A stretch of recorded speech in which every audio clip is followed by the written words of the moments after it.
You need to know your enemy.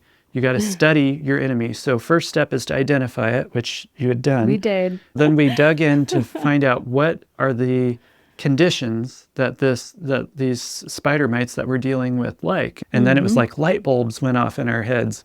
Well, this is why they're thriving in this greenhouse. So we tried adding extra moisture in here, making sure that we water more regularly and getting it as moist as we could in here. And you know what? We started to see a difference. The Ready Life, into the country. Hi, I'm Nick Meisner. And I'm Lisa, his wife. And we want to welcome you back to the Ready Life podcast, where we help you become as independent as possible for your basic necessities like water, heat, food, and the power that we so often depend on for these things. And in this week's episode, we are talking about a little teeny tiny beast that has devastated our greenhouse year after year. After year. That we've struggled with, and I think we've finally gotten a handle on them. And we wanted to share with you a little bit about our story in the hopes that it'll help you, because if you're growing in a greenhouse or hoop house of some sort, then it's possible that you could run into spider mites, because they often thrive in these kinds of conditions. And for us, growing in a greenhouse or a hoop house is essential in our climate. That's the only way that we're able to grow things like tomatoes or any of peppers your and warm weather crops like that. So I don't know, would you mind telling a little bit about our experience of woe? Yeah, so I remember the very first year we moved in here, I was so excited, and I started growing in the greenhouse, and all my tomatoes, and I had melons and peppers all galore in here. And I mean, everything just grew phenomenally well, just all the way to the ceiling almost, and loaded with tomatoes, and it was phenomenal. I was so excited, and it was sometime in late July or August, I started seeing these really strange spider webby-like things on the underside of some of the leaves. And it wasn't but a week later, and they had just taken over and devastated my greenhouse. And all that hard work and all that fruit and everything that I had growing in here, it was just, it all started dying and falling off without ripening or anything. And so I did some research and discovered I was dealing with spider mites. And, of course, by the time I realized what was going on, it was already the end of the season and the cool weather was moving in. So just clean the greenhouse out and, call it a year. So then the next year rolls around, and I start all over again. And again, we start with really great results, but then the spider mites took over very quickly in July. And, every single year, that was the story. We tried one thing, we tried another thing, and it just seemed like those spider mites would win. I remember one year I came out here and I planted stuff in, May, and by June, the spider mites were out and alive and well, and I was just like, I give up, and I let the greenhouse go. I didn't water it. I didn't take care of it. I just was like, I don't see you. You don't see me. It was so frustrating, because I could not seem to get a handle on those stupid little spider mites. And no matter what I tried, it seemed like it was a losing battle. The last several years, though, we've tried kind of a bit of a different strategy.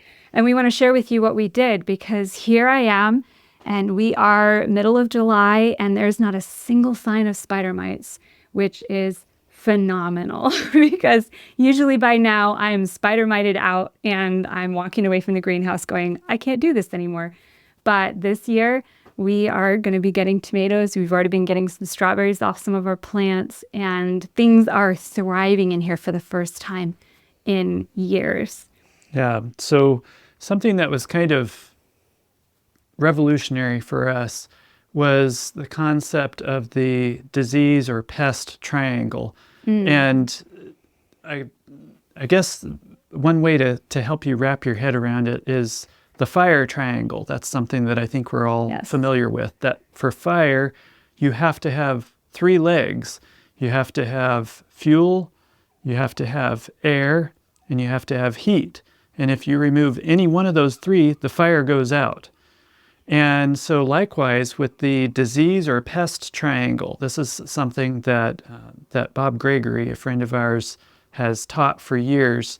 And he's got in the Ready Life Academy, there's excellent training from him on this, and he teaches it in his school about the disease or pest triangle. And so basically that consists of the host, that's the plant or the habitat that the disease or the pest is eating or living on or thriving on, the host.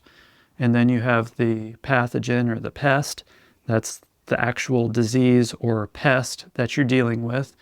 And then you have the environment, which is the conditions that disease or pest thrives in, the conditions that they need in order to thrive and live. And if you remove or change any one of those, you can potentially eliminate or at least greatly reduce your issue that you're dealing with, whether it be diseases or pests. And so we thought, you know what? We should try that with the spider mites. So you need to know your enemy. You got to study your enemy. So first step is to identify it, which you had done. We did. And then spent several years learning all about it. Yeah, so then we dug in to find out what are the conditions that these spider mites that we're dealing with like. And with our particular spider mites, they like hot and dry conditions. And then it was like light bulbs went off in our heads. Well, this is why they're thriving in this greenhouse, because here in our climate, it gets very dry in the summer and it's hot as blazes in this greenhouse. Exceptionally hot in here. Yeah. And so no wonder that they're just exploding, and that explains why they're exploding in June and July and August in these summer months, because that's when it's especially hot and dry in here. And so we thought, well, there's not much we can do about the heat, because in a greenhouse, I don't know if you've ever tried to keep a greenhouse cool in the summertime, but it's pretty hard. So, but there is something we can do about the moisture. So we tried adding extra moisture in here, making sure that we water more regularly and getting it as moist as we could in here. And you know what? We started to see a difference. And another thing too that that we noticed over the last many years that we've been dealing with spider mites is that there are certain types of plants that they really thrive really well on, and then others that they don't really go after so much. That's not as interesting to them. For example, with the tomatoes, I think I've mentioned this in another episode on when we were talking about tomatoes, was that they loved the beefsteak and the what were those great big brandywines. They really went after those plants. But my Amish paste, which is a variety of Roma tomatoes, they left them alone almost entirely. And so my Romas would do really well, but my other tomatoes would not. And of course, because the other tomatoes were so terribly infected, of course, it would eventually affect my Romas as well. But I did notice that the Romas tended to do better overall than all the rest of the tomato varieties. So then for a couple of years now, I've only grown Amish paste in here just because the Amish paste or the Roma variety of tomato did a little bit better than the other tomatoes. So that's an example of manipulating the host. Remember, we've got the host, the pathogen or pest, and the environment. So what I was talking about was the environment, changing those conditions. That's one of the legs. You're talking about the host, which was manipulating those conditions. And so one way of doing that is, like you said, changing to a variety that is more resistant to your problem. Or another option is to just remove that host from that environment. So like if we were having trouble, if they were attracted to just tomatoes in general, and we just removed the tomatoes from the greenhouse for a couple of years to get rid of the spider mites. That's another way of doing it. But you're going after those various legs, because here's the deal. We so often focus almost entirely on the pest or the disease, the pathogen. And so we want something to spray. It's so often it's the spray and pray method. Yeah, that's true. We find out what it is, and then we go to the store and we say, what do you have that I can spray for fill in the blank? And this is what's so often done, focused on that one leg. And what we've found and what we're really encouraging you to do is to look at the other legs, because whenever you spray something on that plant, even if it's an organic spray for that particular issue, it often, almost always, has some sort of unintended consequences. It's going to have some kind of an effect on that plant that isn't ideal. And so just be aware of that. Yes, there are times where you've got a real problem and you do have to spray. And in our case, we did end up adding, just changing the environment wasn't enough. We had such a bad infestation that we did have to do something. And we'll tell you about that in a minute. But what we would really encourage you to do is to try the other legs first, the host and the environment. Try manipulating those first and see if you can resolve your problem that way, and only add that third leg of trying to kill the disease or the pest as your last resort. And I think works really well, because then by the time we had manipulated the environment, we had kind of loosened their hold on the greenhouse, so that then when we realized we needed to do more, we did start to spray. And we actually tried something that was probably a little unorthodox, but we've told you in the past, in previous episodes, about our natural mosquito spray. We have a little backpack fogger. We showed you and how we fog around the yard, and it's a natural spray that's got like garlic oil, lemongrass oil, and various kinds of oils in it. And it's also got something like insecticidal soap in it as a surfactant to help it to penetrate. That, just on a lark, we decided to just fog inside the greenhouse. And what do you know? We saw some real results. But I think we saw real results because we had already loosened their hold by changing the environment, by adding moisture. And if we had just tried that when they were in optimum conditions, I don't think we would have seen as good results with the spray. But those two combined, and we have seen a reduction every year to the point where now this year we're having no trouble so far. I mean, we'll see.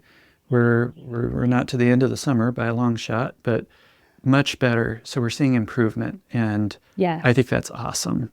It is. Awesome. And the fogger, I was just thinking about that. Like, the fogger is affecting the environment as well as attacking the spider mite itself, because we're adding more moisture to the greenhouse. So much so that there's like steam on the windows because it's moist in here now. And the spider mites, I haven't seen the first sign of them. And usually by now I've got spider mites in here and I'm battling them already. So, yeah. So I hope that this is helpful about spider mites in particular, but I hope you're able to take this principle and apply it to your other issues also, of the disease triangle or the pest triangle, and think about those other legs, the host and the environment, and learn about your enemy, know your enemy, and see what it is that it thrives in, and then try and change those conditions. Use a host that it doesn't like, try a different variety, or remove that type of plant altogether for a period of time, and then change the environmental conditions to where it doesn't thrive, and see what happens. And then if you have to, yes, use some kind of a safe, non-toxic spray, and I think you'll find it to be a lot more effective. Yes. Anyhow, hope y'all have a awesome week and happy gardening. Bye.